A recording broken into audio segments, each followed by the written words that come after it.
वीतराग विज्ञान नमुता ही जाते भय अरिहंतादि महान जो विद्यादि सागर सुधी जो विद्यादि सागर सुधी गुरु हैं हितैषी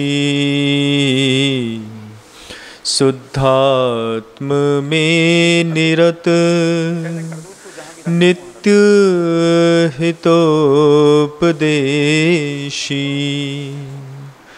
वे पाप ग्रीष्म ऋतु में जल है सयाने पूजूं उन्हें सतत केवल ज्ञान पाने पूजूं उन्हें सतत केवल ज्ञान पाने। अहिंसा परमो धर्म की जय। परम पूज्य आचार्य भगवंत गुरुदेव श्री विद्यासागर जी मुनि महाराज की जय। समस्त मुनि संघ की जय। परम पूज्य मुनि श्री 108 विनम्र सागर जी महाराज की जय। समस्त मुनि संघ की जय।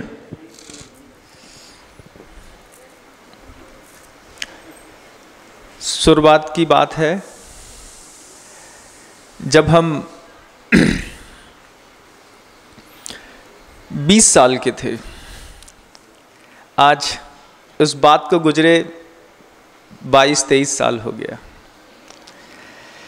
20 साल के थे और मन के अंदर ये भाव पैदा होता था कि संसार को छोड़ करके और गुरुदेव के चरणों में जाना है, कुछ अलग करना है। उस समय का भाव था बंधुओं। 20 वर्ष का युवक बहुत ज़्यादा कुछ जानता नहीं है, बस उसके दिल के अंदर एक उत्साह रहता है, कुछ करना है।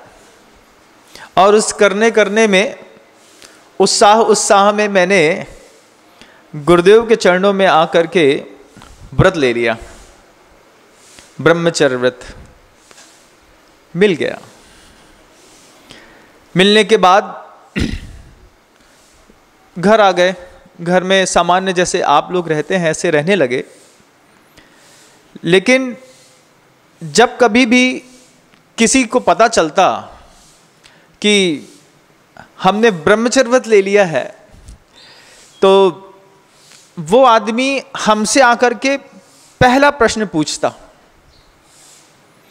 घर के अंदर नहीं, घर में तो सबको पता चल ही गया था। बाहर कहीं भी जाता, सफ़ेद कुर्ता पैजामा दिखाई देगा, लोगों को दिखता तो लोग दूर से देख करके पूछते, ब्रह्मचर्य व्रत लिया है?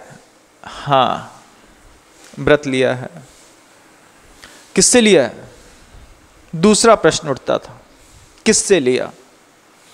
हाँ, गुरुदेव श्री विद्यासागर जी मुनि महाराज से लिया है। उनसे व्रत लिया है? फिर ऐसी आंखों में आश्चर्य पैदा होता था। उनसे? हाँ, उनसे व्रत लिया है। तो फिर भैया बहुत कड़क हैं और बहुत गरम भी हैं, बहुत कठोर अनुशासन है उनका। ऐसी सर्वत्र ख्याति है गुरुदेव की कि अनुशासन बहुत कठोर है, बहुत ज़्यादा कड़क है और बहुत ज़्यादा गर्म स्वभाव है। सर्वत्र ख्याति है ऐसी। उसी ख्याति के कारण जब भी बाहर जाता तो लोग हमसे कहते, दीक्षा सोच समझ के लेना भैया, उनके संग में रह करके और संभालना अपने आप को बहुत कठिन होता है। हम ऐसा सिर हिलाते थे, हाँ सोच लेंगे, समझ लेंगे। क्या करते हैं हमने जिससे व्रत लिया है वो हमें सरल दिखाई देता है और पूरी दुनिया के लोगों को क्रूरतम और कठोर, अनुशासन बहुत कठोर दिखाई देता है। बात सही थी, शुरुआत में व्रत लेते वक्त ये बात समझ में नहीं आई, लगा सब सरल होगा, लेकिन ऐसा नहीं हुआ।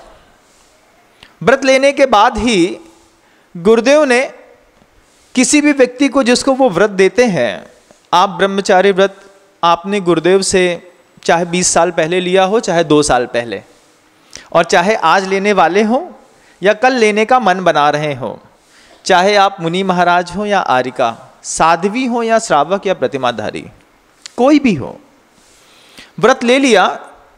व्रत लेने के बाद सबसे पहले गुरुदेव के टेस्ट एग्जाम लगते हैं। गुरुदेव सबसे पहले टॉलरेंस नेचर चेक करते हैं। टॉलरेंस नेचर समझते? किसी भी व्यक्ति के अंदर की सहन शक्ति कितनी है, कितना वो सह सकता है, ये सबसे पहले गुरुदेव चेक करते हैं। तो गुरुदेव ने चेक किया, साथ में विहार के संकेत दिए और भोजन की कोई व्यवस्था नहीं दी। विहार करना है सबको पैदल, जी गुरुदेव।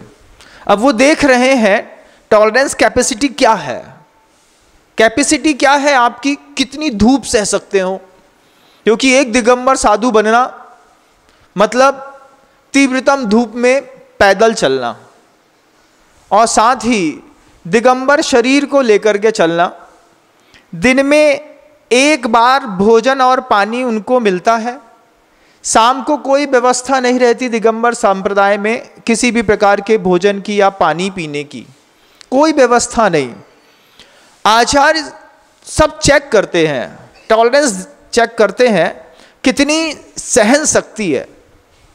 सहन शक्ति देख ली गुरुदेव ने, पैदल चल सकता है हजारों किलोमीटर, एक समय के बिना मन के भोजन के साथ भी जीवन जी सकता है, धूप सह सकता है, ठंडी सब सहन करने की बात हुई तो गुरुदेव दीक्षित करने से पहले पूरे ब्रह्मचारियों के समूह को अमरकंटक ले गए। अमरकंटक में बहुत बड़ा हाल है और शीत का प्रकोप सामान्य जगहों से वहाँ पर 3 गुना ज़्यादा रहता है।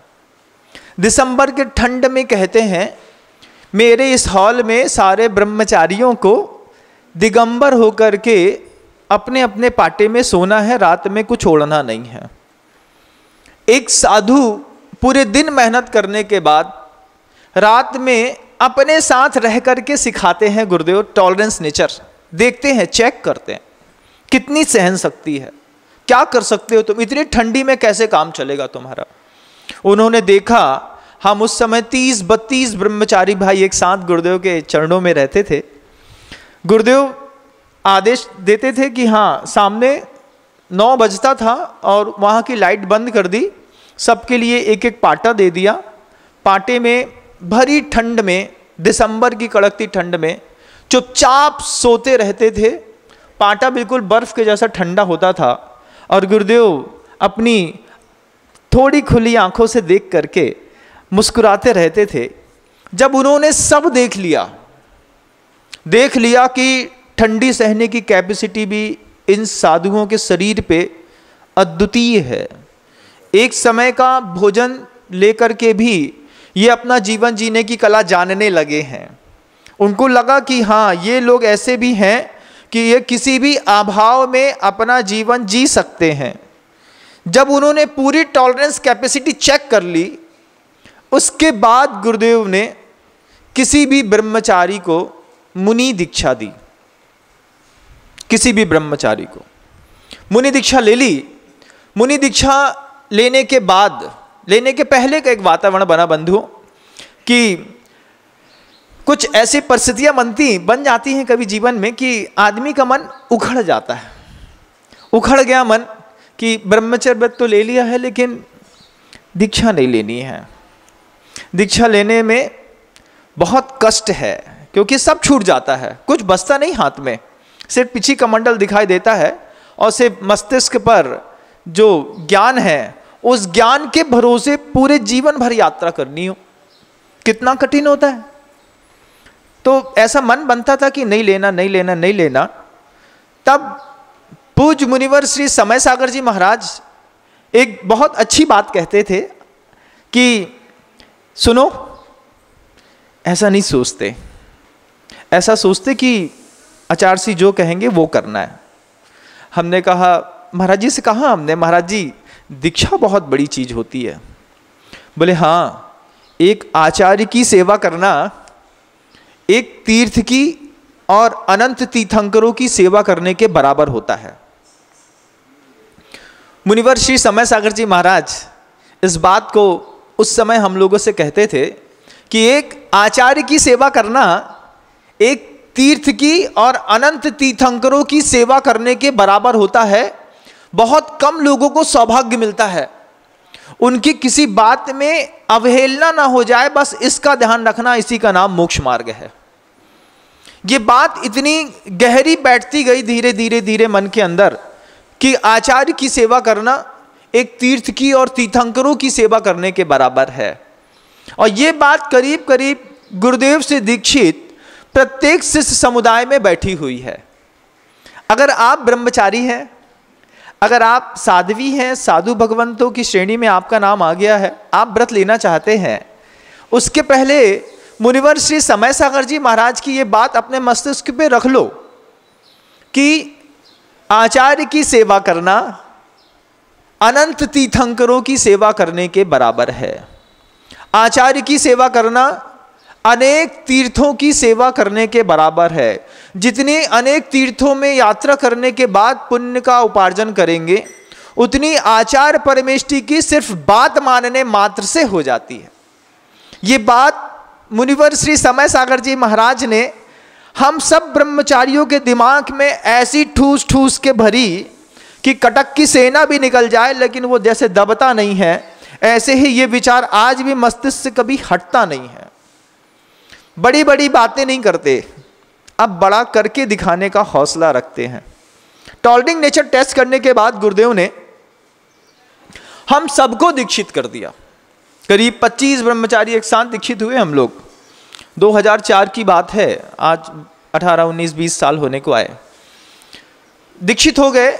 दीक्षित होने के बाद जैसे ही अंदर प्रवेश किया और वहाँ पर पहले शुरुआत में मतलब प्रतिक्रमण इत्यादि की याद नहीं था, क्योंकि ब्रह्मचारी अवस्था से मुनि अवस्था में आए तो प्रतिक्रमण तो मुनियों को याद रहता है, कभी उसका अनुभव भी नहीं था। तो आचार्य श्री जी ने छूट दे दी कि पहले सामायिक कर लो, फिर दिन के उजाले में प्रकाश में आकर के और सुबह 8, 7, 7:30 बजे फिर प्रतिक्रमण कर लिया करो। इसके पूर्व में गुरुदेव से किसी ने पूछा, बड़े महाराज जी ने, कि महाराज जी रात में दिए की रोशनी में क्या हम प्रतिक्रमण कर सकते हैं? टॉर्च की रोशनी से, क्योंकि हमको याद नहीं रहता, तो टॉर्च की रोशनी में प्रतिक्रमण कर सकते हैं? तो गुरुदेव ने कहा नहीं, पहले आप सामायिक कर लीजिए, फिर आप दिन के उजाले में जैसे सूर्य का प्रकाश आ जाए तो फिर आप प्रतिक्रमण कर लीजिएगा, लेकिन विद्युत के प्रकाश में कोई भी श्रवण प्रतिक्रमण ना करें। ये गुरुदेव का शुरुआत से रहा है।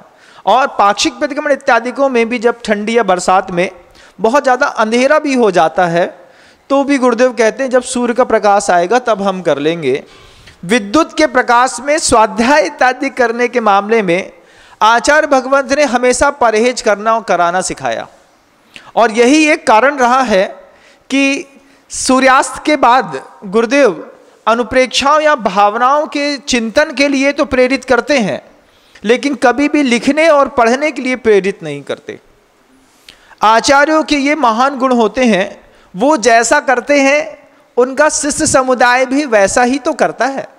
अगर आपको लाइट के प्रकाश में पढ़ने पढ़ाने की आदत पड़ गई है तो फिर आपकी परंपरा में विद्युत को कुछ ज़्यादा महत्व न दे करके एक जहाँ पर और भी हिंसा हो रही होती है उसे पढ़ाते वक्त छिपकली छोटे छोटे मच्छर खा रही होती है, मक्खी खा रही होती है, अन्य जीवों का विकास हो रहा होता है, और हम यहाँ अगर समय सार पढ़ा रहे हो तो फिर आचार्य भगवंत कहते हैं इस समय सार को सूर्य के प्रकाश में पढ़ लो और चंद्रमा के प्रकाश में उसका मनन और आध्यात्म में डूबने का प्रयास करो।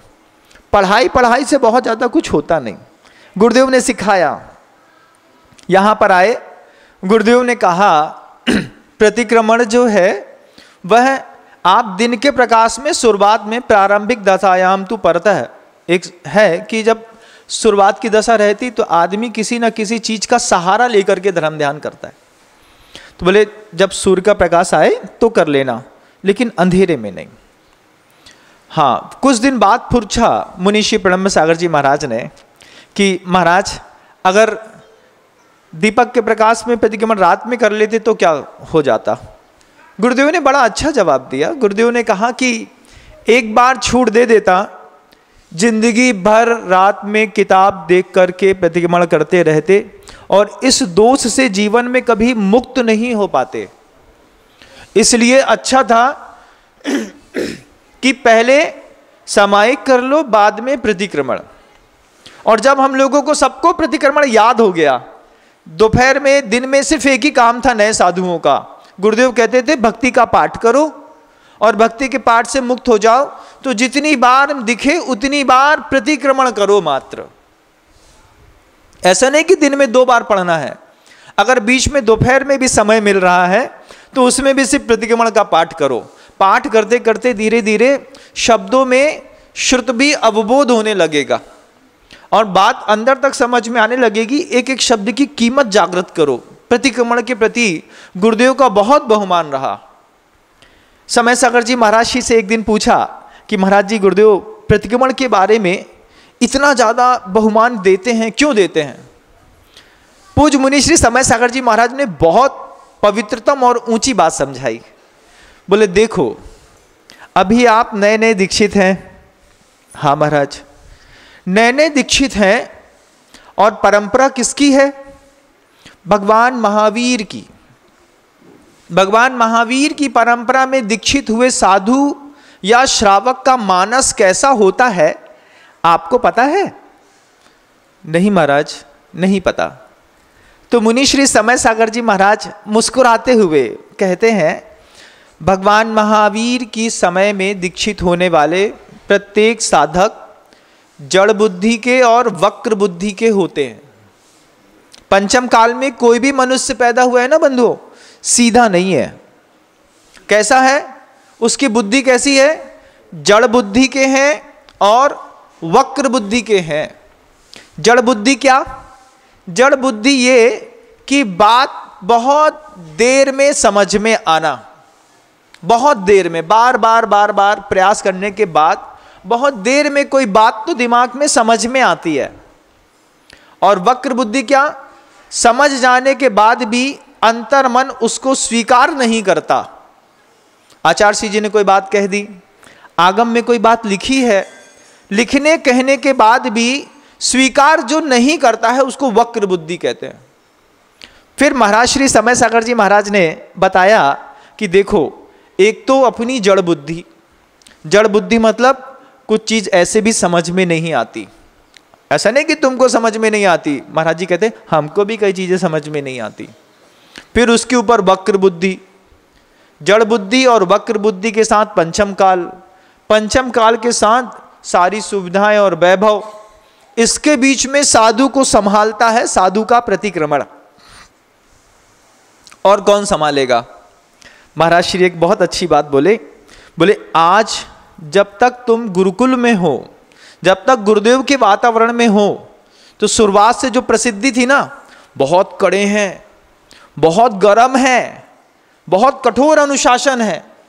तो उनका जो कठोर अनुशासन के बीच में जब उनके आभा मंडल में रहोगे, जब आप गुरुदेव के आभा मंडल में रह करके साधना करते हैं तो पाप की श्रेणी 70% तक तो वैसे भी खत्म हो जाती है। क्योंकि आचार्य जी के सामने पाप करने की हिम्मत तो बात की बात है, मन भी नहीं करता, मन भी नहीं करता कि कोई पाप करना है। तो उस समय प्रतिक्रमण से ज्यादा ताकतवर दिखाई देते हैं गुरु, क्योंकि उनके आभा मंडल के बगल में रहते हैं। फिर प्रतिक्रमण शाब्दिक हो जाता है। भावनात्मक रूप से भी आवश्यक है। शेषापूर्ण दब दो भणिदा, नहीं तो कह दिया वो द्रव्य प्रतिक्रमण हो जाता है। भाव प्रतिक्रमण की कीमत है। समय सागर जी महाराज जी ने समझाया कि जब तक गुरु जी के साथ हो तब तक तो पाप कम होंगे, क्योंकि गुरुदेव संभाल लेंगे। लेकिन जब गुरुदेव को छोड़ दोगे, जब गुरुदेव तुमको कहीं आज्ञा देकर के कहीं बाहर भेज देंगे, और जब गुरुदेव साक्षात अपने दैहिक शरीर को लेकर के तुम्हारे सामने नहीं रहेंगे, उस समय तुमको तुम्हारे पाप से बचाने वाला कोई एक चीज होगी, तो वो होगा प्रतिक्रमण। इसलिए इस प्रतिक्रमण की बहुत कीमत है। इसकी कीमत बहुत बड़ी बड़ी स्तुतियों से ज्यादा है। तो क्या करना, इस प्रतिक्रमण का अर्थ अच्छे से समझ लो, इसके उच्चारण में कुशलता प्रवीणता प्राप्त कर लो, और जब भी बहुमान के साथ प्रतिक्रमण करो, हाथ जोड़ करके एक एक शब्द की कीमत पढ़ते साथ ही समझ में आए। ऐसा नहीं कि लपसी चाट गए। आज हाँ, लपसी चाटते हो कैसे, गर्म होती ना तो उसका स्वाद नहीं लिया जाता, उसको सीधे मुंह में धर के आदमी गले के अंदर कर लेता है। तो प्रतिक्रमण में लपसी नहीं चाटनी है। प्रतिक्रमण में पूरी बुद्धि पूर्वक कम से कम 25 से 30 मिनट का समय देना है। अच्छे से कायोत्सर्ग करना है, अच्छे से प्रतिक्रमण करना है, तब जाकर के इस मुनि पद का गौरव बना रहेगा। तुमको तुम्हारे अंदर एक सुखानुभूति महसूस होगी। इतना पवित्रतम संदेश एक बार दो बार समझाते ठीक था, एक या दो को समझाते तो ठीक था। मुनि श्री समय सागर जी महाराज ने दीक्षित हुए 130 से ज्यादा साधुओं को, प्रत्येक साधु को व्यक्तिगत समय दे करके इस बात को समझाया है कि गुरु की और प्रतिक्रमण की कीमत साधु जीवन में सबसे ज्यादा होती है। सबको समय दिया है उन्होंने। वे सदी के वे महापुरुष हैं जिनको आगम ग्रंथों के अवलोकन से समय नहीं मिलता, लेकिन चेतन कृतियों के निर्माण में उनका ये अनन्य उपकार अनंत पर्यायों के निकलने के बाद भी जीव आत्मा को याद रहेगा। सबसे कहते हैं प्रतिक्रमण और गुरु, इन दो की कीमत कभी मत भूलना। समय बहुत ज़्यादा निकल गया। निकलने के बाद समय जैसे जैसे निकलता रहा, फिर धीरे धीरे कैसे मानसिक शिथिलाचार मचता है आप देखिए। जब गुरुदेव के साथ रहने के अभ्यस्त हो गए, अभ्यस्त होते होते रात्रि का जो प्रतिक्रमण और सामायिक होती थी, रात में जैसे 2:15 बजे उठ गए, 2:15 बजे उठ गया साधु, तो उसने सामायिक कर ली, प्रतिक्रमण कर लिया। अब इसमें सामायिक और प्रतिक्रमण दोनों करना है, ऐसा नहीं कि एक करना है, दोनों। प्रतिक्रमण भी प्रत्येक दिन करना है, सामायिक भी रोज करनी है। आदत कहाँ खराब हो गई, सो के उठते, आवर्त करते और पहले सामायिक में बैठ जाते हैं। सामायिक में बैठ करके 1-1.5 घंटा सामायिक में निकल गया। अब वो प्रमाद की दशा से उठो और फिर प्रमाद सामायिक में बैठ जाओ, तो प्रमाद कब झेल ले आ जाए पता नहीं चलता। तो कई बार ऐसा हुआ कि पहले सामायिक करी, बाद में प्रतिक्रमण किया। फिर जब देखा सीखी दूसरे साधु वर्गों में भी ये कोरोना वायरस जैसी बीमारी घातक फैलने लगी, तो एक दिन ईरापद भक्ति में पूज गुरुदेव से एक साधक ने पूछ लिया कि महाराज जी, हाँ आचार्य सिंह जी बोले वो रात्रि में हम लोग पहले सामायिक कर लेते हैं, फिर बाद में प्रतिक्रमण कर लेते हैं। तो आचार्य सिंह जी बहुत अच्छी बात कहते हैं कि आध्यात्मिक क्षेत्र में प्रवेश करने वाले साधक जो होते हैं वो दोष मुक्त होते हैं। दोष मुक्त होने के बाद ही आपकी आध्यात्मिकता की कीमत है। आपने प्रतिक्रमण बाद में किया और सामायिक पहले कर ली। अब जब सामायिक आपने पहले कर ली तो फिर आप दोष मुक्त कब हुए? और जब आप दोष मुक्त नहीं हुए तो फिर आपकी सामायिक की कीमत कहाँ रही? जब ये बात दिमाग में बैठी तो सबके दिमाग में एक साथ बैठी कि हर हाल में सोकर के उठ करके जब भी आप रात्रि में विश्राम से मुक्त होते हैं तो पहले ही प्रतिक्रमण करना है। पहले 5 मिनट तक कुछ भावनाओं का चिंतन, फिर प्रतिक्रमण के बाद मन को स्वस्थ करके आधे घंटे में फिर सामायिक में बैठेंगे तो उस सामायिक की कीमत होती है। आप देखिए, इस सामायिक का लोभ तो आप लोगों को भी रहता है। गृहस्थों में भी कितने सारे लोग होते हैं जो सामायिक करते हैं और भी क्रियाओं को करते हैं। फिर बहुत समय ऐसा धीरे धीरे धीरे निकलता गया, जीवन चक्र ऐसा तेज गति से चला, भीड़ ने इतना घेरा कि सुबह से लेकर शाम तक भीड़ भीड़ भीड़ भीड़ भीड़ के बीच में गुरुदेव के साथ जीवन के 18, 19 बसंत, 20 बसंत कब निकल गए पता नहीं चला। एक दिन की बात है बंधुओं, गुरुदेव के पास सुबह से लेकर शाम तक अपना दुखड़ा रोने के लिए लोग आते रहते। हर आदमी, जो भी आदमी जाए, महाराज लड़की को कैंसर हो गया है, आशीर्वाद दे दो। दूसरा आए, महाराज इसको ये बीमारी हो गई है, आशीर्वाद दे दो। आचार्य श्री जी का बहुत ज़्यादा समय दूसरों के दुख दूर करने में, दुख मुक्ति में निकल जाता है कि भैया दुख से मुक्ति कहाँ मिलेगी? बोले गुरु जी के चरणों में चलो। तो बहुत सारे लोग हैं संसार में जिनको भी लगता है जीवन का अंत समय आता है तो उनको सिर्फ गुरुदेव श्री विद्यासागर जी महाराज दिखाई देते हैं। क्यों? वहाँ चले जाओ तो जितने भी दुख हैं उससे मुक्ति मिल जाएगी। दुख मुक्ति दुख मुक्ति दुख मुक्ति में जीवन के कई बसंत बीतते चले जा रहे थे। गुरुदेव एक दिन शाम के समय बहुत गहरी बात कहते हैं। गुरुदेव कहते हैं कि दुनिया में कितने सारे लोग हैं जिनके ऊपर भगवान प्रसन्न हो जाए, मैं खुद प्रसन्न हो जाऊं। क्या कितनी बड़ी बात है। मान लीजिए आपके जीवन में, कल्पना करिएगा बंधु मेरे इन शब्दों के साथ, आपके जीवन में प्रभु प्रसन्न हो गए और प्रभु अवतरित होकर के आपसे बोल रहे हैं मांगो क्या मांगते हो। आपसे भी मैं कहना चाहता हूं, अभी जब आप मेरा यह प्रवचन सुन रहे हैं, आप अपने अपने को इस स्थान पे रख के देखिएगा बंधुओं कि अगर मान लीजिए भगवान आपसे प्रसन्न हो गए या फिर गुरुदेव श्री विद्यासागर जी तपस्वी मुनि महाराज वो आपसे प्रसन्न हो गए और बोले बताओ क्या चाहिए, तो आपकी पहली इच्छा क्या होगी? एक एक इच्छा अगले 30 सेकंड में आप अपने मन के अंदर सोच लीजिए। हर व्यक्ति सोच लो, सीधे बैठ जाओ, एक बार सोचो कि अगर भगवान प्रसन्न हो गए तो तुम्हें भगवान से क्या चाहिए। बैठ करके जैसे ही आप सोच रहे होंगे, कितने नाना प्रकार के विकल्प दिमाग में उठ रहे हैं। सोने की सिल्लियां चाहिए, पैसा चाहिए, एक अच्छा मकान चाहिए, जिससे प्रेम करते हैं वो पत्नी या पति चाहिए। क्या क्या मांग रहे हैं आप देखिए, क्या क्या अपने अंदर खुद देखिए, महसूस करिए कि आपकी पहली इच्छा क्या पैदा हो रही है, क्या मांग रहे हो। पहली इच्छा में जो भी मांग रहे हो बंधुओं, वो आपका जीवन है, उससे ऊपर आपकी दृष्टि कभी गई नहीं। देखो आपने क्या मांगा, हम बताना नहीं चाहते क्योंकि आप भी मत बताइए, लेकिन आपने अंदर इच्छा पैदा कर ली कि भगवान अगर आपसे सामने खड़ा होकर के आपसे बोले बोलो क्या चाहिए, तो तुम भगवान से क्या मांगोगे? दुख से मुक्ति ना, यही तो मांगोगे ना कि दुख से मुक्ति चाहिए। यही चीज गुरुदेव के सामने भी होती है। लोग आते हैं गुरुदेव से दुख मुक्ति के कारण मांगते हैं। गुरुदेव ने शाम के समय एक बहुत गहरी बात कही कि दुनिया में इतने सारे लोग आते हैं, दुख से मुक्ति हर व्यक्ति मांगता है, दोष से मुक्ति कोई नहीं मांगता। कोई भी व्यक्ति ऐसा नहीं कहता कि भगवान मुझे दोष मुक्त कर दो। हर आदमी के अंदर लालसा है दुख से मुक्त कर दो।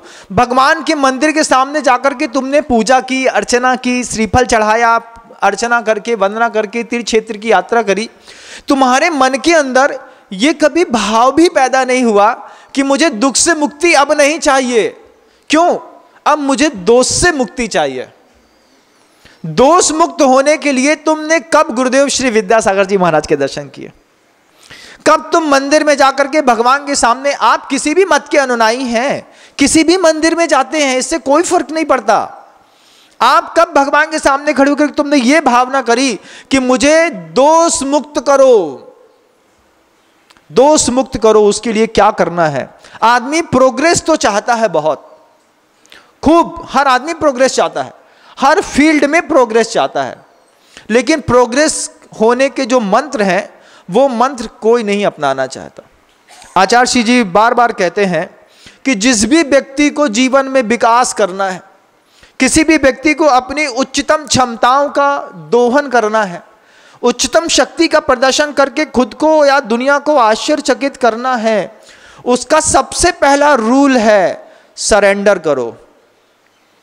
क्या करो? अपने आप को अपने मास्टर के सामने सरेंडर करो। आपका कोच है, अगर आप कोई प्लेयर बनना चाहते हैं, कोच के सामने अपने आप को सरेंडर करो। आप कोई जॉब करना चाहते हैं तो बॉस के सामने अपने आप को सरेंडर करो। आप आध्यात्मिक क्षेत्र में साधु भगवंत के मार्ग में चलना चाहते हैं तो अपने बॉस को सरेंडर करो। सबसे पहले आदमी व्रत ले लेता है, ब्रह्मचारी बन जाता है, लेकिन अपने आप को कभी गुरुदेव के सामने सरेंडर नहीं करता। वो दो दिमाग से काम करता है, आधा जीवन गुरु के दिमाग से जीता है और आधा दिमाग खुद के दिमाग से। और जब अपने दिमाग का सरेंडर नहीं करता है तो फिर वो किसी काम का नहीं रहता। आचार्य श्री जी कहते हैं कि दुख से मुक्ति चाहिए है तो कई साधन मिल जाएंगे, कई तरीके के लोग मिल जाएंगे दुख से मुक्त करने वाले। दोष से मुक्त होने वाले जीवन में सबसे पहली बात है अपने आप को सरेंडर करो। सरेंडर कर दिया महाराज, कहने मात्र से नहीं होता बंधु। उस आपके समर्पण की सही सही परीक्षाएं होंगी। और सुनो, मुख माटी में बहुत अच्छी बात लिखी है, समर्पित होने के बाद क्या? समर्पित होने के बाद समर्पण की खरी खरी परीक्षाएं होंगी।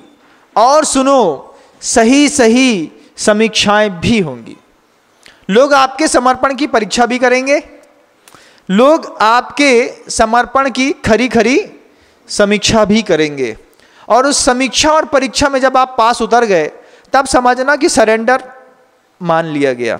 तो सरेंडर होने से आदमी प्रोग्रेसिव हो जाता है, सरेंडर कर देने मात्र से आदमी उच्चतम स्तर पर पहुंच जाता है? नहीं, सिर्फ सरेंडर करने से आप उच्चतम स्तर पर कभी नहीं पहुंच सकते। दूसरी एक बहुत बड़ी चीज है, जीवन में कितने सारे साधु हैं, आप देखिएगा, इतने सारे साधु दिखते हैं, आर्यका भगवंत दिखती हैं, कितनी साध्वी भगवंतों को आप दर्शन करते हैं। ये सब गुरुदेव के चरणों में सरेंडर हैं। मान लिया सरेंडर हैं सबके सब, लेकिन सरेंडर होने मात्र से किसी भी व्यक्ति का विकास नहीं होगा बंधु, इस बात को ध्यान रखिएगा। आपने ब्रह्मचर्य व्रत ले लिया, आपने थप्पा लगा लिया, यहाँ पे गुरुदेव श्री विद्यासागर जी महाराज के ब्रह्मचारी हैं, इतना कहने मात्र से तुम्हारा कुछ भी नहीं होने वाला है। तुम कितनी भी सामायिक कर लो, कितने भी प्रवचन दे लो, कितने भी सत्तार सूत्र का पाठ कर लो, सहस्रनाम स्तोत्र का पाठ कर लो, तुम कितनी भी सामायिक तप आराधना कर लो, अनशन कर लो, उपवास इत्यादि के माध्यम से शरीर को सुखा के कांटा बना दो। आगम में तप करने की जितनी परिभाषाएं निर्जरा के साधन लिखे हैं, सारे के सारे साधनों का प्रयोग कर लो। प्रायश्चित ले लो, विनय कर लो, वैयावृत्ति कर लो, आप स्वाध्याय कर लो, मंदिर में 3 घंटे तक का ध्यान का बड़ी बड़ी सामायिक का नियम ले लो। आपके एक पैसे पाप कर्म की निर्जरा होने वाली नहीं है, कुछ नहीं होने वाला। महाराज क्या बोल रहे हैं? हाँ, वही बोल रहा हूं जो सुन रहे हैं। तुम्हारी सामायिक से तुम्हारे जो कर्म के पर्वत हैं वो इतने से भी चूर चूर होने वाले नहीं हैं।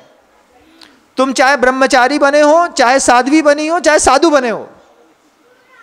फिर महाराज तत्वास सूत्र इतना बड़ा लिखा है, आगम ग्रंथों की तरह हम पढ़ते हैं, कुछ नहीं होने वाला तुम्हारी पढ़ाई से। क्यों? कारण है उसके पीछे का। हमने शुरुआत में कहा था ना, आचार्य की सेवा करना एक तीर्थ की सेवा करना और अनंत तीर्थंकरों की सेवा करने के बराबर है। सबसे पहले सरेंडर करो। सरेंडर कर दिया महाराज, अब क्या करना? हाँ महाराज, मेरा सामायिक में बहुत, मैं सामायिक का नियम ले लूं आचार्य जी के पास जाकर के, बड़ी 2.5 घंटे की सामायिक करनी है मुझे खड़े होकर के। कुछ नहीं होता उस सामायिक से, कुछ भी नहीं होता।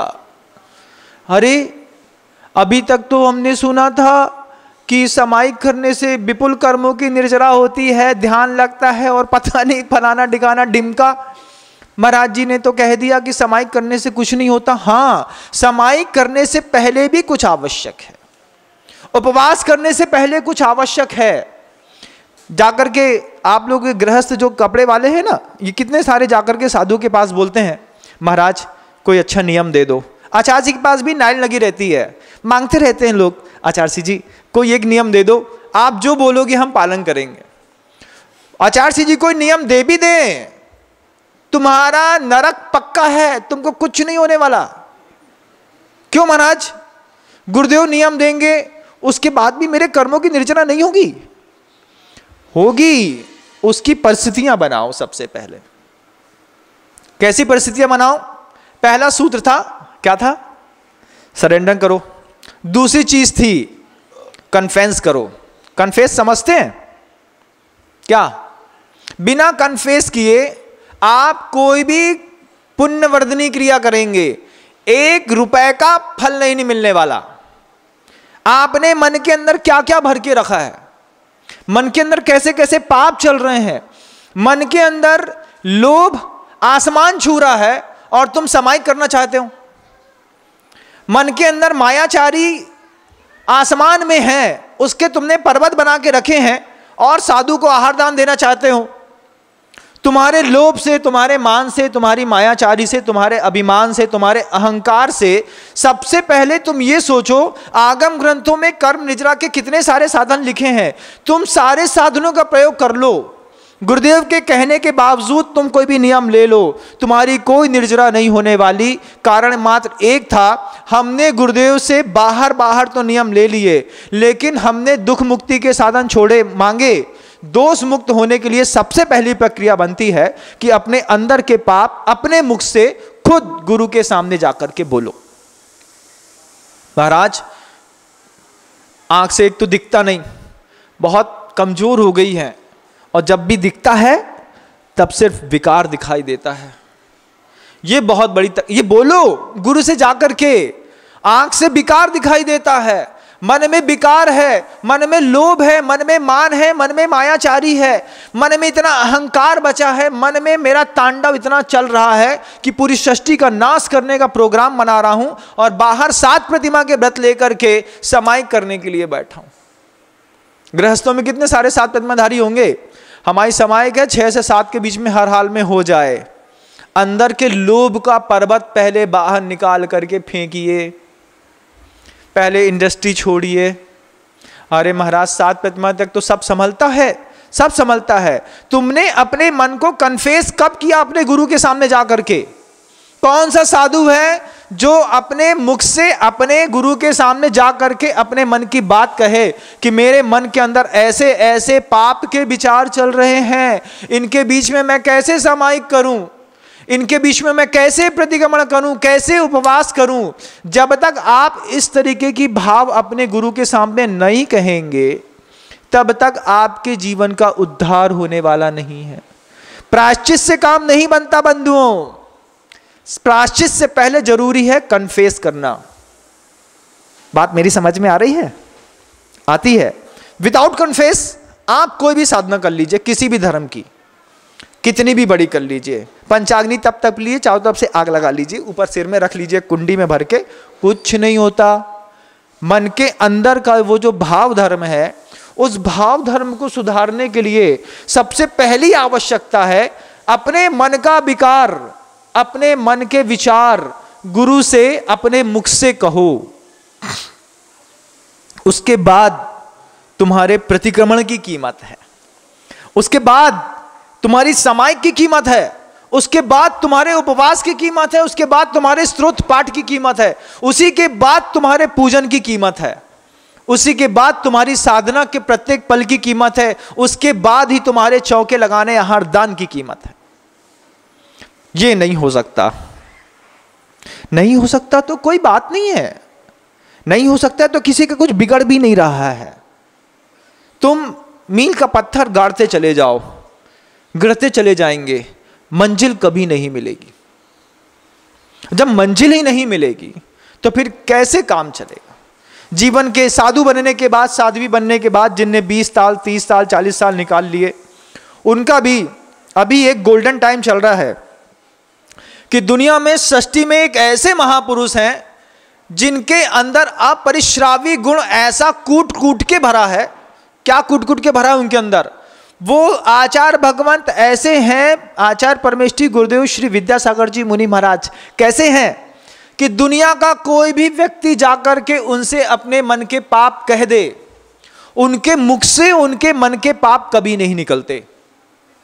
आपने कह दिया आचार्य जी मेरी ऐसी ऐसी भावना होती है, मैंने ऐसा ऐसा पाप कर दिया है, मैंने ऐसा भी कर दिया था, मुनि पद में ऐसा दोष लगा दिया था। एकमात्र वो जीवित तीर्थंकर के रूप में ऐसे व्यक्तित्व हैं, आपके सारे पाप सुन लेंगे, आंख बंद करके ऐसा हिलाते रहेंगे, हाँ हो जाता है, हो जाता है, हो जाता है, हो जाता है, सब सुन लेंगे। जैसे तीर्थंकरों ने उनको कह के रखा है कि आज पंचम काल में किसी को भी दोष मुक्त होना हो तो आचार्य विद्यासागर जी मुनि महाराज के चरणों की सेवा और एक बार उनके सामने अपने आप को कन्फेस जरूर करना पड़ेगा।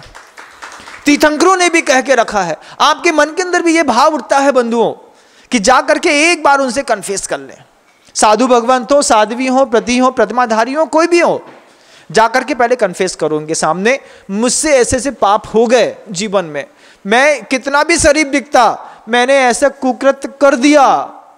जब ऐसा बोलोगे, आपके सारे बुरे कर्म को सुनने के बाद गुरुदेव ज्यादा प्रायश्चित नहीं देने वाले, वो वही देंगे जो तुम्हारी सहन शक्ति है, क्योंकि तुम्हारे ट्रेंडिंग नेचर को उनने पहले ही से टेस्ट कर लिया है। अपने आप बताएंगे धीरे से, एक काम करना, ऐसा ऐसा कर लेना, उपवास कर लेना, एक आसन कर लेना, रस छोड़ देना, इस तरीके के स्तोत्र पाठ कर लेना, ऐसी माला फेर लेना। उनके पास 1000 उपाय हैं नरक से बचाने के, तुमको 1000 उपाय, लेकिन बिना कन्फेस किए अगर मान लीजिए मृत्यु आ गई, तुम्हारा समय खत्म हो गया, तो एक साथ दो चीजें मिलने वाली है बंधुओं। अगर आचार्य जी के सामने बिना अपने मन का, हृदय का भाव प्रतिक्रमण किए बिना तुम यहां से दुनिया छोड़ के चले गए तो तुमको मृत्यु भी मिलेगी और दुर्गति भी मिलेगी। दो चीजें एक साथ मिलेंगी। हम चाहते तो विकास है, ऊंचा उठना चाहते हैं, लेकिन ऊंचा उठने का सबसे पहला तरीका था आध्यात्म के क्षेत्र में सरेंडर करने का, दूसरा तरीका था कन्फेस करने का। आपने कन्फेस जीवन में कभी नहीं किया। गुरुदेव से व्रत ले लिए, पीछे का मंडल ले लिया, संयम ग्रहण कर लिया, आप अपनी ढपली अपना राग, ऐसा नहीं चलता। उन्हीं की ढपली और उन्हीं का राग, वो जो कहते हैं बस वही करना। Boss is always right, always right. दुनिया के 3 रूल्स हैं अपने आप को ऊपर उठाने के। एमबीए वालों में चलते हैं, एमबीए में चलता है ये सब। क्या पहला रूल है? Boss is always right. दिमाग मत लगाओ, क्यों? क्योंकि बॉस इज ऑलवेज राइट। दूसरा रूल चलता है, some time boss is wrong. कुछ ऐसे समय भी आता है, some time boss is wrong, but follow the first rule, boss is always right. ये रूल एमबीए वालों में चलता है कि अगर तरक्की करनी है, विकास करनी है, तो तुमको अपना दिमाग चलाने की कोई जरूरत नहीं है। तुम्हारे लिए गुरुदेव ने दिमाग चला लिया है ना। तुम्हारे लोभ को, तुम्हारी कसाय को, तुम्हारी वासना को गुरु ने पढ़ लिया है तुम्हारे साथ रह करके। तब तो गुरुदेव तुमसे कह रहे हैं कि तुमको हथकरघा चलाना है। तब तो किसी ब्रह्मचारी से गुरुदेव कह रहे हैं कि तुमको हथकरघा चलाना है, किसी ब्रह्मचारी से कहते हैं तुमको भाग्योदय चलाना है, किसी ब्रह्मचारिणी से कहते हैं तुमको प्रतिभा स्थली चलानी है। क्यों? क्योंकि जब हमने सरेंडर किया था, उसी समय गुरुदेव ने हमारे ट्रेडिंग नेचर को, उसी समय गुरुदेव ने हमारे अंदर के कसाय को और हमारे अंदर की बीमारी को पढ़ लिया था। एक अच्छे मेडिकल स्टोर में जितनी भी दवाइयां बिकती हैं बंधुओं, जितनी भी, सारी की सारी दवाइयां जीवन रक्षक होती है। ये बात तो आप मानते हैं ना। लेकिन आपको उसी दवाई की जरूरत है जो आपके पर्चे पे लिखी होती है। अगर आपको लगता है कि हमको बीमारी कुछ और है और अपनी मर्जी से मेडिकल स्टोर से कोई भी जीवन रक्षक दवाई उठा के लाएंगे, वो खा लेंगे, पी लेंगे, आप कभी ठीक नहीं हो पाएंगे। आपको लगता है ना कि हम अपनी मर्जी से प्रतिक्रमण कर लेंगे, हम अपनी मर्जी से प्रायश्चित कर लेंगे, हम अपनी मर्जी से दुनिया जी लेंगे, तो आपको जीवन रक्षक दवाइयों की जो पर्चियां और दुकान है, मेडिकल स्टोर है, ये आपको मोटे मोटे ग्रंथ हैं, इसमें लिखा है सामायिक करने से विपुल कर्म की निर्जरा होती है, तप करने से निर्जरा होती है, 12 प्रकार के तप होते हैं, अनशन है, अवमोदर है, व्यक्ति परिसंख्यान है, रस परित्याग है, विविक्त संयासन है, नाना भांति के तप है, निर्जरा के कई साधन हैं। लेकिन तुमको कौन सा चाहिए, ये कौन निश्चित करेगा? तुम्हारे जीवन के विकास के लिए तुमको इतने सारे व्रतों में से कौन से व्रत का पालन करना है ये डिसाइड करते हैं आपके गुरु। वो गुरु बोलते हैं कि अभी तुमको सामायिक की नहीं दान देने की जरूरत है। जब गुरु देख लेते हैं कि व्यक्ति सामायिक का नियम लेने आया है लेकिन मन के अंदर लोभ बहुत बैठा है, तो गुरु बोलते हैं सामायिक छोड़ो, पहले दान दो। तो जिनके अंदर लोभ ज्यादा बैठा है उनको गुरु समझाते हैं दान दो। जिनके अंदर ज्यादा कसाय बैठी है, अहंकार बैठा है, मायाचारी बैठी है, गुरु उनसे बोलते हैं सामायिक कोई और नियम लेने गया, ऐसा नहीं करना है। क्या करना है? ऐसा करना है। तो जब आपने पहली बार गुरुदेव से व्रत लिया होगा, ब्रह्मचर्य व्रत लिया होगा, उसके बाद दुनिया में बरगलाने वाले लोग कई मिलेंगे। अरे ऐसे तो तुम जीवन भर हथकरघा चलाते रहोगे, ये तो ताना बाना चल रहा है, सब भूल जाओ। ये वो भ्रामक लोग हैं जो सिर्फ तुम्हें भ्रमित करते हैं। इनके जीवन में कॉन्फिडेंस नाम की तो कोई चीज है ही नहीं। इनने कभी किसी गुरु के सामने जाकर के ना अपना अंतर्भाव रखा होगा, ना प्रायश्चित लिया होगा। ये वैसे लोग हैं सिर्फ बरगलाने का काम करते हैं बंधुओं। वहां क्या मिलता है? भीड़ है, धक्का खाना है, ऐसा वैसा, ये सब सुनकर के भोले भाले लोग भटक जाते हैं, जिन्होंने कभी जीवन में सरेंडर की परिभाषा नहीं सीखी, जिन्होंने कभी नहीं सीखा कि एक आचार्य की सेवा करना एक तीर्थ की और अनंत तीर्थंकरों की सेवा करने के बराबर होता है। जिनने ये बात अंदर तक धारणा में बनाई नहीं, ऐसे लोग भटकते हैं और फिर भटक के उन्हीं गुरु के चरणों में लौट करके फिर आते हैं, फिर बोलते हैं हमने गलती कर दी। और भटकाने वाले कई हैं। बाजार है, पूरा मार्केट है, मार्केट में तो खींचता है आदमी, भैया हमारे यहां अच्छा है, हमारे यहां अच्छा है। दुकानदारी से दुकान चल सकती है, मोक्ष मार्ग नहीं चलता बंधुओं। मोक्ष मार्ग तो आचार्य की आज्ञा से चलता है। और जब आपने अपने आप को सरेंडर कर दिया है, फिर आपने चाहे नीला पट्टा पहन करके ब्रह्मचारिणी बनी हो, चाहे आपकी सात प्रतिमा हो, चाहे श्वेत वस्त्रधारी हो, साध्वी हो, साधु हो, पिछी का मंडल हो, चाहे छुल्ला केला हो, चाहे घर में रहने वाले गृहस्थ हो, आपको आपके गुरु ने जो कहा है बस वो करना सीखिए। खुद का विकास चाहते हैं तो उन्होंने कह दिया हथकरघा चलाना है, लगता है लीक से हट करके बात बताई जा रही है, तुम्हारे लिए यही जरूरी है। तुम्हारी कैपेसिटी टेस्ट कर ली गई है। वो जानते हैं कि जब केशलोंज की और भूखे रहने की और पैदल चलने की बात आएगी, ये बैल जिनको अगर हमने इस बैल गाड़ी में जोता तो ये चुपचाप वहीं पे बैठ जाएंगे। अभी मन उछाल मारता है ना कि साधु बनना तो बहुत आसान है, सरल है, बड़ा अच्छा मंच मिलता है, बैठ करके उपदेश देना पड़ता है, बड़ा आनंद आता है। यहां पर आकर के बैठ के जिस दिन देखोगे उस दिन समझ में आएगा कि एक बंदूक की गोली, एक साधु, एक पैराट्रूपर्स कमांडोज को बनाने में उसके कोच और मास्टर कितनी दिन रात एक करके मेहनत करते हैं। सबके बस की बातें नहीं होती। प्राइमरी टेस्ट में फेल, आचार्य सिंह की नजरों में फेल हो गए होगे। आचार्य सिंह ने तुम्हारे मन के अंदर आत्मा के किसी कालुष्य परिणाम को देखा होगा, तब तो उन्होंने तुमसे कहा है कि तुम्हारा मुक्ति, तुम्हारा उद्धार इन क्रियाओं को करने से होगा। सामायिक बाद में, पहले गुरु के आदेश का पालन, तब जाकर के तुम्हारे जीवन का मोक्ष मार्ग शुरू होगा। श्रद्धा बहुत बड़ी चीज होती है, सबके पल्ले में आ जाए ये जरूरी नहीं है। भटकाव, भ्रामक प्रचार दुनिया में बहुत मिलते हैं बंधुओं। इतना मीठा और इतना धीमा बोला जाता है, ऐसा लगता है कि हाँ यही तो सत्य है। सत्य वो नहीं है। सत्य है पंचम काल में वक्र और जड़ बुद्धि वाले शिष्यों के लिए ऐसे कठोरतम गुरु का अनुशासन कि जिनके अनुशासन, जिनकी भट्टी के बाद निकलने के बाद किसी और की भट्टी में तपने की कोई गुंजाइश ही ना रहे। वहां तक पहुंचने के लिए भी पुरुषार्थ चाहिए, पल्ले का पुण्य चाहिए। आपने सरेंडर कर दिया, आपने सामने वाले को कन्फेस कर दिया, अब आपकी तीसरा प्रोसेस रहता है बंधुओं कि अब आप प्रोसेस में काम करेंगे। प्रोसेस क्या है? सम्यक दर्शन ज्ञान चारित्राणी मोक्ष मार्ग सूत्र सबको रटा है। सानकवासी हो, श्वेतांबर हो, तेरापंथी हो, देरावासी हो, मूर्ति पूजा को तारणपंथी हो, सबको रटा है। सम्यक दर्शन ज्ञान चारित्राणी मोक्ष मार्ग है क्या? वो प्रोसेस में क्या है? प्रोसेस का मतलब चारित्र है, मार्ग है। क्या है वो? गुरुदेव ने आपके उत्थान के लिए आपको जो संकेत दिए सिर्फ उतना करना है। गृहस्थ होकर के भी संकेत मिलते हैं, ऐसा नहीं कि साधु बस को मिलते हैं, गृहस्थों को भी संकेत मिलते हैं। हाँ ऐसा करना है, ऐसा करना है, ऐसा करना है। हाँ महाराज आप जैसा कहते हैं बस वैसा करना है।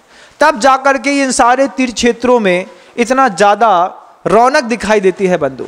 ये पर्वराज पर्युषण पर्व आने वाले हैं कि नहीं बताइए? आप सब मनाने तो तैयार हो ही गए होंगे, सबने मानसिकता बना ली होगी। 3-4 दिन पहले किसी ने मुझको एक वीडियो दिखाया, उसमें कोई नेता था, बहुत बड़ा नेता बात कह रहा था। किसी ने कहा कि पाकिस्तान के किसी व्यक्ति ने कह दिया कि भारत के अंदर जैन समाज के लोगों को बहुत ज़्यादा दबाया जा रहा है और बहुत कमज़ोर है और ऐसा और वैसा। तो इस बात को किसी पाकिस्तान या किसी और के लोगों ने कहा, तो उसके एवज में गवर्नमेंट ने, उनके स्पीकर ने एक बयान दिया। वो बयान सुनाया मुझे, 3 दिन पहले की बात है। तो उसमें कहा कि जैन समाज बिल्कुल माइनॉरिटी वाला समाज है, जिसकी पूरी कुल मिलाकर के संख्या 1 करोड़ के आसपास होगी पूरे भारत के अंदर। फिर वो कहते हैं कि वो जैन समाज के लोग सरकार से अल्पसंख्यक होने के लिए कभी दावा तक नहीं करते, सरकार से कोई सुविधा नहीं मांगते। फिर उसमें एक और चीज़ उन्होंने बहुत अच्छी बात कही, उन्होंने कहा जितना भी पूरे भारत के अंदर टैक्स दिया जाता है उसका 24% टैक्स सिर्फ जैन समाज के लोग देते हैं। हमने सुना तो हमको बड़ा आश्चर्य लगा। हमने कहा 24% टैक्स पूरे भारत का 140 करोड़ लोगों के बीच में जितनी भी जीडीपी चलाने के लिए जितना भी पावर चाहिए उसका 24% जैन समाज के लोग देते हैं। मैं सोच रहा था अंदर, बहुत बड़ी बात है, बहुत बड़ी बात। फिर और भी बहुत सारी चीजें बता रहे थे। बाद में एक ही चीज मुझे समझ में आई कि इतना सब कुछ होने के बाद भी ये कौम धीरे धीरे मिटती चली जा रही है। इस कौम के अंदर विकास खत्म होने को धीरे धीरे हो रहा है। क्यों? क्योंकि भोगवादी संस्कृति हर जगह प्रवेश कर गई, हर दिल में। आज 1 चाइल्ड पॉलिसी आ गई है कि नहीं? 1 चाइल्ड पॉलिसी। और कई परिवार तो ऐसे हैं जो लिव इन रिलेशनशिप में रह करके ही अपनी लाइफ को बहुत अच्छे से एंजॉय करना चाहते हैं। ये 1 चाइल्ड पॉलिसी के कारण आप सोचिए, पहले तो नारा था हम दो हमारे दो, अब हम दो के बीच में सिर्फ एक का मोनो दिखाने लगे हैं। क्यों? कंट्रोल करिए। ठीक है, आपने कंट्रोल कर लिया, मान गए, देश कैसे कंट्रोल चलेगा?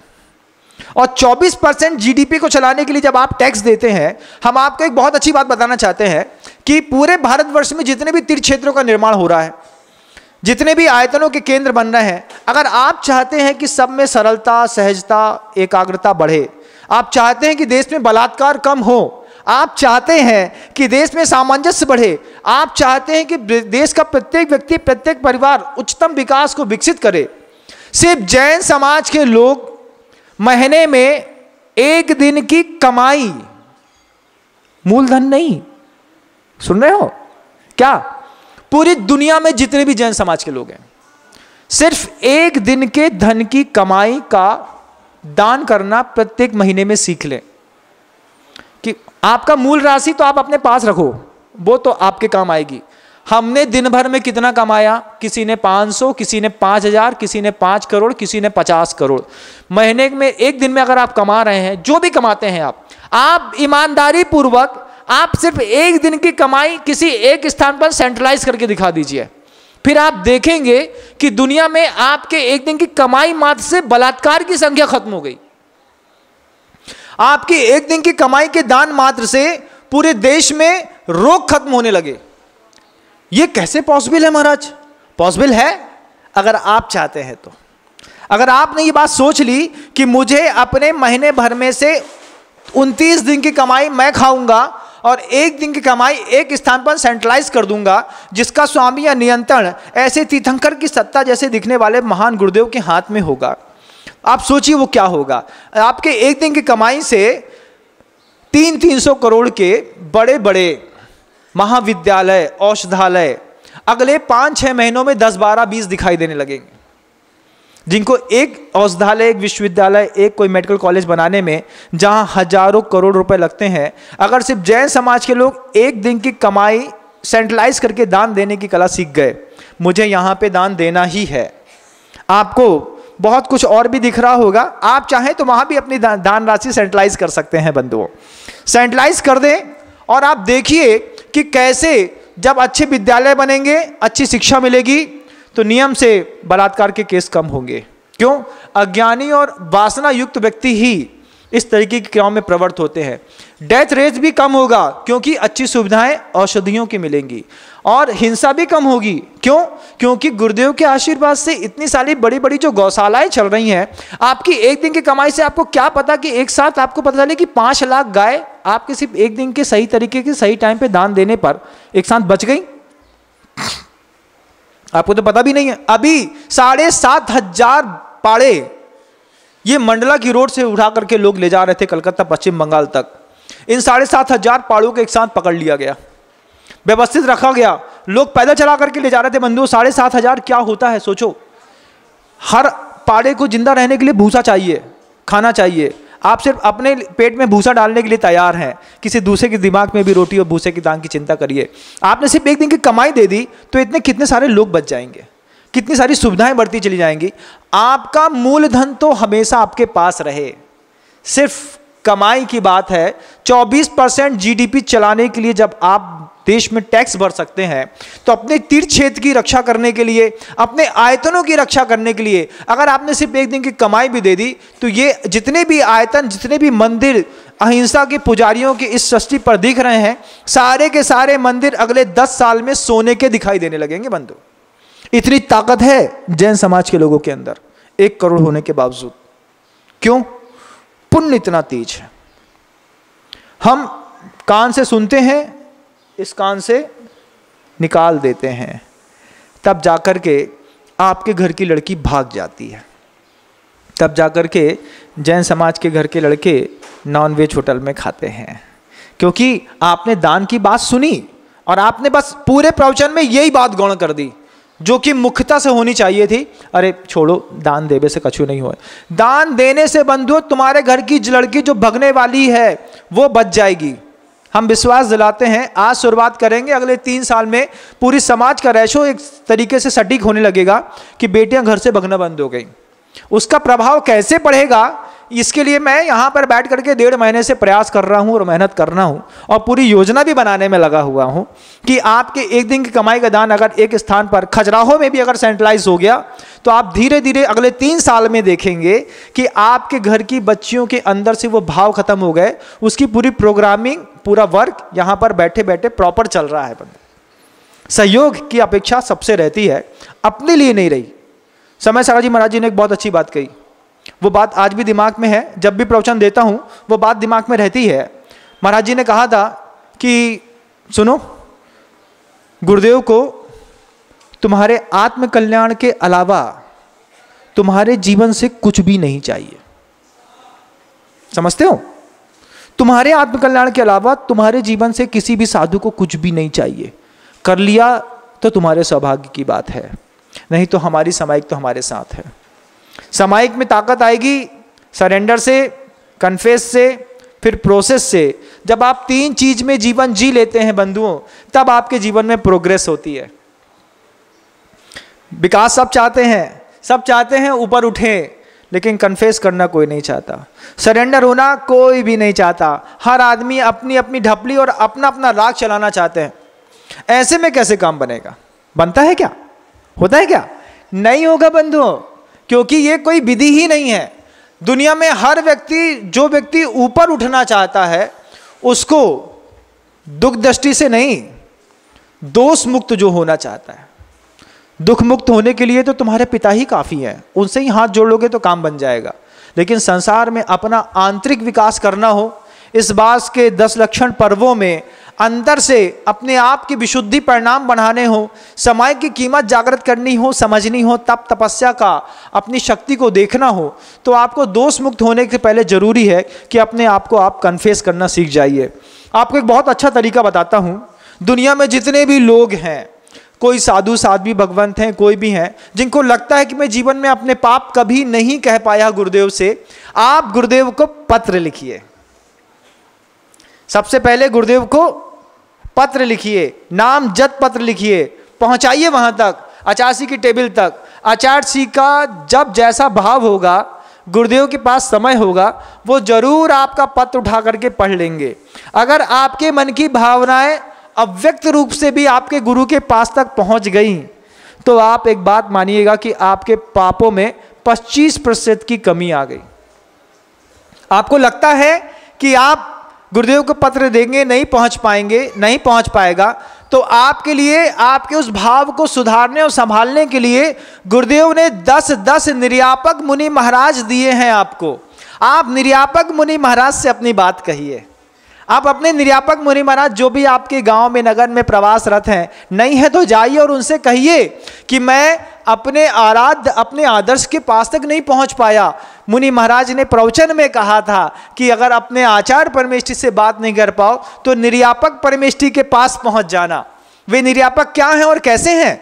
कि वे निर्यापक जिनको कर्तव्य और जिनको आदेशित किया गया है कि किसी भी व्यक्ति के मनोभाव में अगर वैकल्य परिणाम बढ़ रहा हो, किसी के अंदर किसी भी प्रकार का बोझ बढ़ रहा हो, उदासीनता बढ़ रही हो, उसको मुक्त करने का आपको कर्तव्य दिया गया है। वे भी आपके दोस्त सुनेंगे, समझेंगे, पढ़ेंगे और आपको एक नया मार्ग प्रशस्त करने की कोशिश करेंगे। आचार्य परमेष्ठी ने सारी व्यवस्थाएं सुचारू रूप से बनाई हैं। आवश्यकता है कि ग्रंथों के मोह को छोड़ करके संतों से मोहित होने की और संतों के माध्यम से अपना विकास करने की। पूरे उद्बोधन के माध्यम से अगर आप कन्फेस करना सीख पाए, प्रोग्रेस के लिए अगर आप प्रोसेस में चलना सीख पाए, आप अपनी कीमत सीख पाए, अपने टॉलरिंग नेचर को सीख पाए, अगर समझ पाए कि आपकी नज़रों को देखते देखते गुरुओं ने आपके बारे में अपने मन में क्या धारणा बनाई है और फिर आप अच्छे तरीके से गुरुदेव के चरणों में सरेंडर हो पाए, तो मैं समझता हूँ कि आपके जीवन को निश्चित रूप से विकास मिलेगा। और 1 घंटे के इस वक्तव्य के माध्यम से, इस वक्तव्य की सार्थकता भी आपके जीवन के माध्यम से सबको प्रवाहित हो। ऐसी मंगलकारी भावनाओं के साथ शब्दों को अल्प विराम देता हूँ। अहिंसा परमो धर्म की जय हो। भगवंत गुरुदेव श्री विद्यासागर जी मुनि महाराज की। जा वाणी के ज्ञान से सूझे लोकालोक, सो वाणी मस्तक नमु सदा देथों दोक। माँ जिनवाणी भारती तोहे जपो दिन रैन, जो तेरी शरण आ गए सो पावे सुख।